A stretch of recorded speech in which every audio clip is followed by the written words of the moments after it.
Hello everybody, my name is Bryce Machine Bates from Team Evil Geniuses, and this is going to be a replay review brought to you by evilgeniuses.net. Today's replay is going to be a Zerg vs. Protoss versus Cyrus Light, so let's go ahead and jump into the game. Alright, let's go ahead and speed up through the beginning here. ZvP openings in general are almost always going to be gasless 3-base openings off of a 15 pool. It's very standard opening, particularly in the ZvP matchup. Almost every single Protoss is opening Forge Expand, so getting that early third up is essential. And then even against Gateway Expand or just like Gateway timings, you can hold with an early third if you're able to scout correctly. And you know, for instance, holding off a 4-gate, you can defend it with just like good queen and tons of ling production.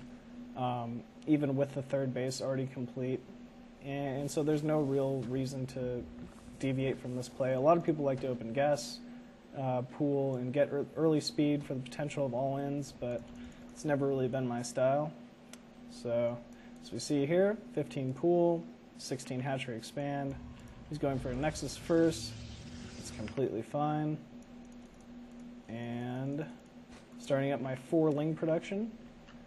Basically, these 4 lings are to do a few different things. I want to kill off this probe, however possible. And I need to scout behind my natural for a cannon rush. If he had blocked my natural with a pylon, I'd need to kill that off. And then same goes for the third. If he had produced a pylon here to block the third or started cannon rushing it, I need to try to save the base as soon as possible. Fortunately for me, he didn't.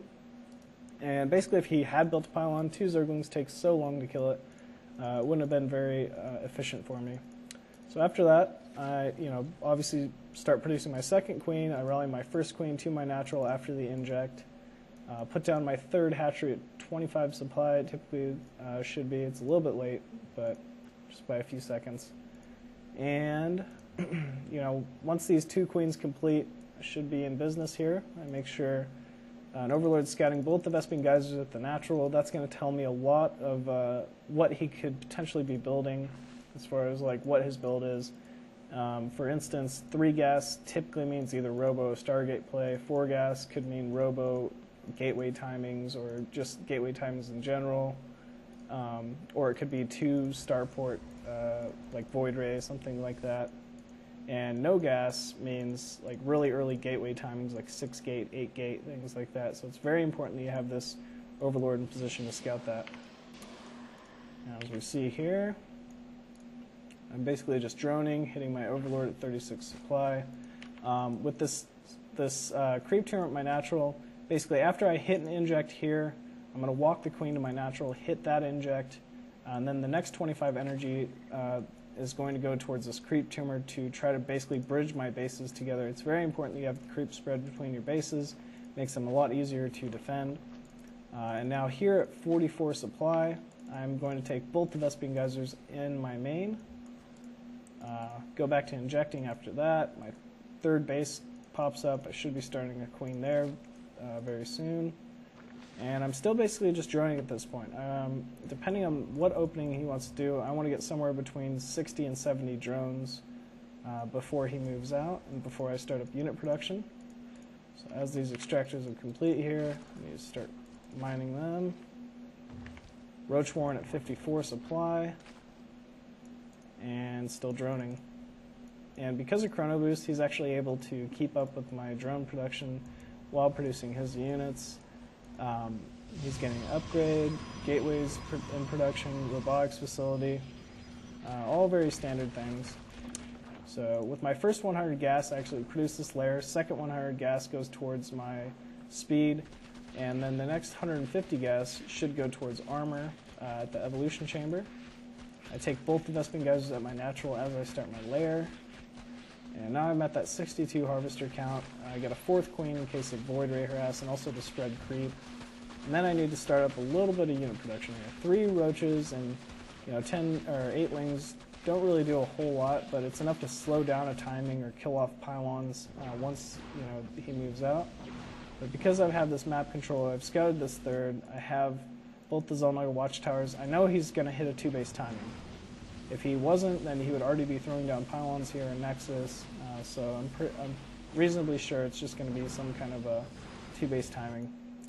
And I think I sacrificed an Overlord here. I scout the 7 Gateway, 1 Robo, Immortal timing with +2, or +1, and then second armor upgrade. So I'm on all-out unit production from this point. Second Evo chamber goes down. The second I scouted that Immortal, I know that heavier roach composition isn't really going to be the way to deal with this. You do need roaches, obviously, for the DPS, but Speedling is going to be the way to go, and eventually I need to transition to Infestor. So the second I scouted that first Immortal, I put down an Infestation Pit, second Evolution Chamber, and I took both the Vespin Geysers at my third. So he's secured this watchtower. He's made it pretty obvious he's going to hit a timing here. I have this patrolling Zergling looking for pylon positioning up on the high ground. It's a very common place for Protoss to push from on this map because they can basically just hit lots of force fields down this ramp. Anytime Protoss army fights a Zerg army on a ramp, it's always going to be extremely cost efficient. And we see this probe is going up here, looking to make that pylon that exact position I was talking about. And he's unable to do so. And I can pull back before I get force field on this ramp. And now it looks like, because he's lost that pylon, he's really lost a lot of his rallying support. He has to use this warp prism now. But once he has this warp prism, it's a pretty scary push to deal with because he can just warp in directly above his army, also use the warp prism to pick up the Immortals. And I need a better concave than to deal with this. So, move command. I'm able to actually catch the sentries. That was a huge mistake on his part. Surrounded with these Roachling, and once all the sentries fall, it's a pretty simple push to deal with. From this point, he's going to be forced to back off, take his third, and I'm able to pick off the last of the sentries, the last of the Immortals, and there's not a whole lot he can really do from here. And from here, I'm getting my pathogen gland upgrade. I want to make sure that I have infestors for the next timing. I burrowed a Zergling at his third in order to delay that, because I don't even know if he has an observer at this point. No, he doesn't. And without an observer, this is going to delay that third for quite some time, while allowing me to go ahead and secure my own fourth, which I should be doing here pretty shortly. Meanwhile, my upgrades, I'm starting my +1 melee, +2 armor, and then Infestors should be in production here soon enough. And meanwhile, I'm probably just going to poke in here with my army, see what sort of damage I can possibly do. Or not. I'm just going to fall back. Oh, he's doing a little bit of Warp Prism harass. Just want to deal with that. And that buys him enough time to go ahead and secure this third. But as I said before, I'm securing my own fourth. And then we see 9 Infestors in production in here. And this should actually give me a tech window, where because I know his third's so far behind, I know he's behind on economy. And whenever you have like a new tech pop out, whether it's Infestors, Corruptors against Colossus, Mutalisk, you want to use it immediately, or else it kind of just starts dwindling, it starts losing a lot of value. So because he was securing his third, I don't think I really expected him to be out on the map like this so aggressively, especially when I'm about to hit this tech timing window. So he's going to catch me off guard here probably. Yep, he's able to trap a couple of Infestors. I'm not really in the best of position, but it's fine. I can actually just move around, try to get a better concave. And because I have these Infestors, I'm able to force him to fight me. So I'm hitting fungals on basically the biomass, the center of where all his units are. And nothing can really retreat from fungals, so it's a very, very useful tool, especially against gateway-centric armies and then, Immortals as well. Anything that's not Colossus, pretty much. And so he ends up losing a lot of units here. We look at the production tab. I have 18 Zerglings, 6 Infestors rather in production, and I'm going to try to end this. Whenever a Protoss loses, their army like that, not once but twice, they're pretty far behind, especially because sentries are so expensive.